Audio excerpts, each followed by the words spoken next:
ঈদ মোবারক সবাইকে। এটা হচ্ছে ঈদুল আজহার আগের দিনের একটা আপটন পার্কের আর কি ব্যস্ততা।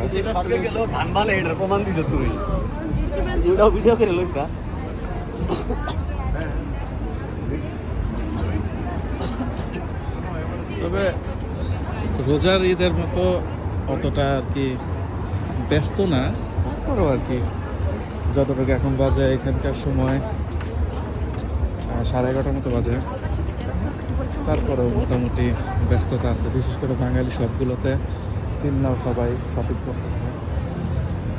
দেখি সামনে দিয়ে আরো কিছু পাই কিনা। মূলত রোজার ঈদে যেরকম দেখছিলাম এরকম সময়ে অনেক মানুষ থাকতো, সেই তুলনামূলকভাবে একটু মানুষ কম।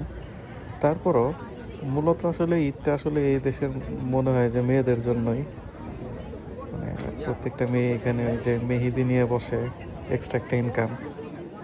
ছেলেরা শুধু ঘুরে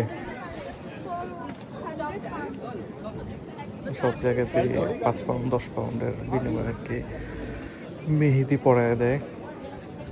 ভালোই লাগতেছে, যদি আজকে ওয়েদারটা খারাপ সেই জন্যেই কেউ বের হয় না এরকমভাবে। তারপর একটা বাঙালি শপে বাংলাদেশের রিং চিপসগুলো দেখলাম, খাইলাম, দেন বাসায় গেলাম।